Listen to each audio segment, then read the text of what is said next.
Alright, ladies and gentlemen, this is MST545, and this is my first thoughts video. Today's topic is going to be Final Fantasy XIV, A Realm Reborn, the successor to Final Fantasy XI. In its entirety, if you ask me, just from the first few moments that I looked at this game, I was thrilled to see this game, but I was kind of let down by Microsoft's inability to actually secure a damn thing once in a while. But moving on, the redesigns that they put up in 14 were a drastic 180 to what they had in 11. The characters seem more 3D, the environments seem more HD'd, and the HUD was worked on drastically. Okay, the HUD was changed from simple to be, well, actually the HUD in 14 was actually a little bit more simple. Everything you wanted to do, you could easily assign to something. The battlefields were immense. The battlefields are immense. I haven't had a chance to take part in them, but that's what I've been told. The environments are really out there, going from breathtaking mountainous plains to seaports that just have the most breathtaking views. The weather is really all together. Character customization in the game is real. It was another thing they took into consideration.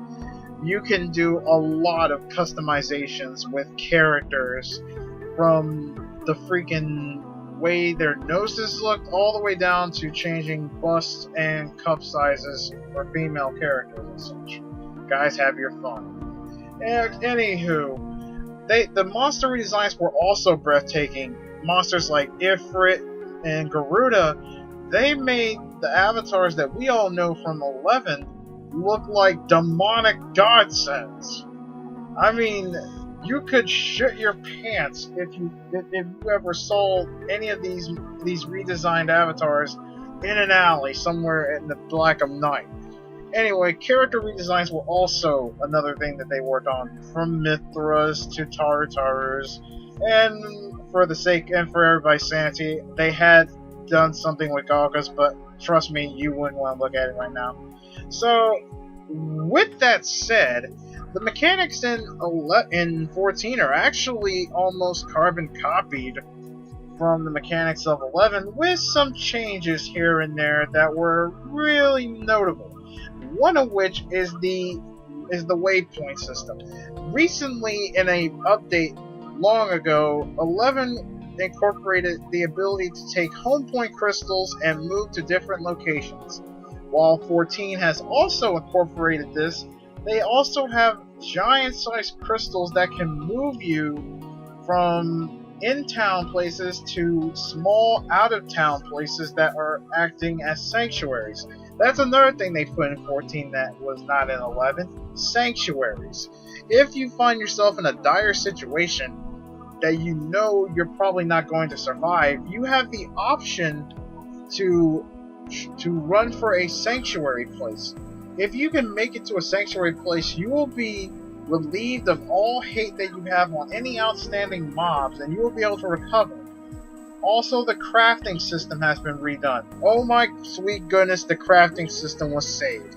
Okay, for people that love to roam around in link shells, if you keep your members active and stuff, you can actually give people that crafting bonuses to their skill upgrade, while at the same time giving skill upgrade bonuses in combat and experience bonuses to people that are in desperate need of experience points.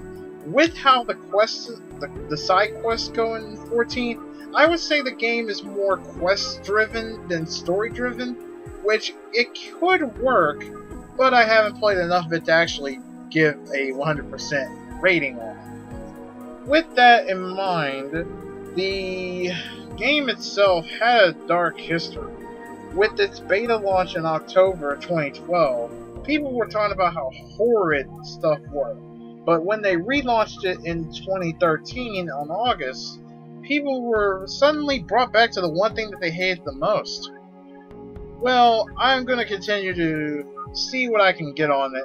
So for right now, until I can actually give a decent and do a proper review with it, for right now, Final Fantasy XIV, A Realm Reborn gets a whopping 5 out of 10. It's not a rating that's going to stay as is, because I still have more of the free 14-day trial to exploit. But for right now, 14 seems to be okay. So, with that being said, I'm MST545. Peace out.